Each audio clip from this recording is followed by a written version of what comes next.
I'm totally losing sunlight for this last video, but like I've just been a bit lazy today, and then my dad was on the phone, so I couldn't really film with the noise of like talking in the background. The last video I'm filming now is my book haul for the month of July. I'm going to mention the 16 books that I did buy because I bought a lot. So further ado, let's just get into it before we lose all this light. The first book I bought was Bright We Burn by Kirsten White, and like obviously I'm the person to buy the third book in the series when I haven't read the first two, but like I just wanted it. Like I just felt the need, like I caved and bought this book, but this is quite small. Like compared to the first two, this book is really tiny. And I feel like too, I'm more likely to read a whole series if I have them all. And it's a bit of a risk because if you buy all the books and then you don't like the first one, then you're just like, shit. What do I do? But I feel like I'm gonna like this. So many people praise it, and eventually I'll find time to read this trilogy. So I bought Queens of Fenburn by Abbeyleec, and I needed it. And like, look at this spine.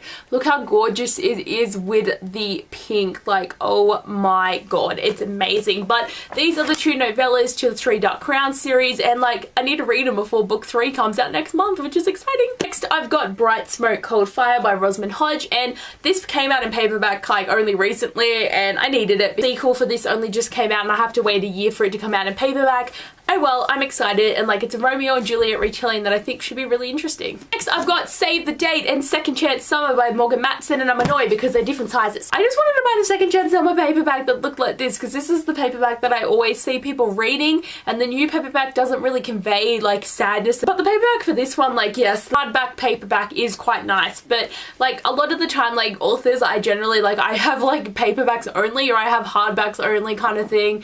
But like recently, like every new release I seem to just be buying in hardcover, but old books I still get in paperback. So I still mainly buy paperbacks in everything. It's just my hardcovers have become like a bit excessive, but still most of my books are paperback. But I'm excited for these. Don't know when I'm going to read them though. Okay, next I finally bought Immortal Rain. This is the 6th book in the Fallen Kingdom series. It is a big like the 5th book, so at least it sort of matches, but like I wish these paperbacks just stayed the same height consistently and looked amazing. But I actually tried to buy this book a couple of months ago, but Book Depository refunded me because it wasn't available, and then it finally became available again, so I bought it. And this is a series that I do like want to read in full. I do plan on rereading the first book because I do know I like this book, as I really enjoyed the first one, so thought it was a good idea to buy it. And next I bought Grace and Fury by Tracy Baghart. I don't know any authors' names at the moment. This stack of books has just been sitting on my floor for like a month waiting for me to film a video, and it's finally happening, and now I'm like, what did I even buy? But this is the Biblio Squad's book pick for the month of August, so I'm excited to have it. Like I wasn't planning on buying it, but like I wanted to join in on the book club, so I got the book. Yeah, so the rest are hardcover because again, as I said, like books that I just haven't bought yet, I'm just like, oh, get them all in hardcover. So next I've got Heart of Iron by Ashley Posden. This is a book that I've seen everywhere and I got really excited for, but then I never realized that this was the same author as Geekarella, and I'm like, she wrote such a fluffy contemporary, now she's got an Anastasia retelling in space, you can't see it.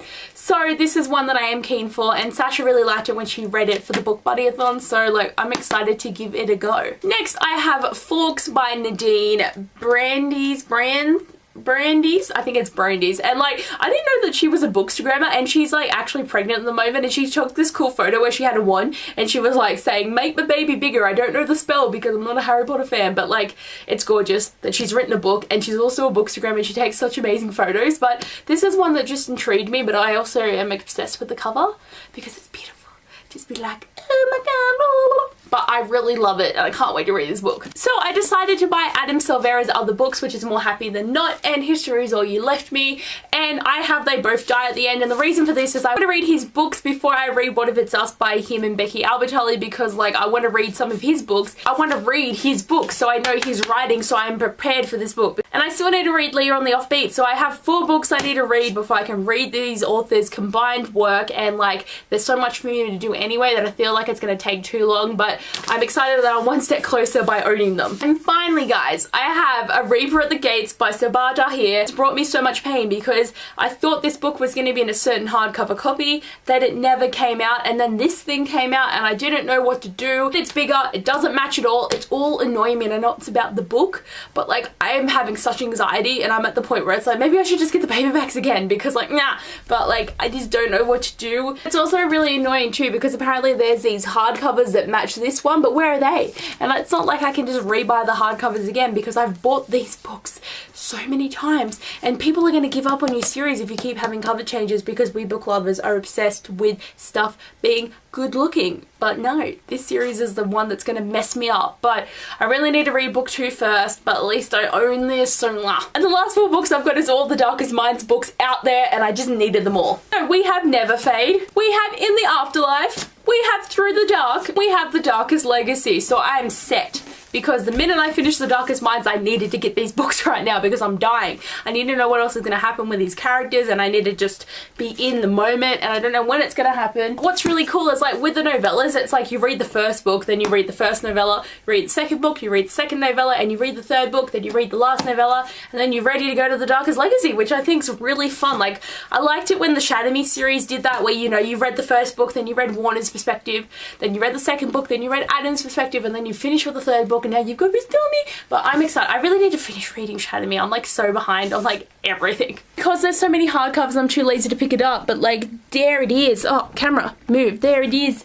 There it is. There's all the new babies, and like, I need to read them and I'm like dying. But anyway guys, that is my book haul for the month of July, and I bought way too many, but like, I don't know, like, I know that there's no more space on my bookshelves, but like, I'm in such denial. It's not funny. And I mean, I'm just gonna keep putting them everywhere because maybe at one point I'll move out and I'll have more space for books. So that's like the hope. And you know what? When I have to live on my own and I can't afford books, I'll have all these things to read and I'll be like, good. Buy them when you're young. Anyway guys, thanks for watching this video. I hope you did enjoy, and I'll see you guys later. Bye!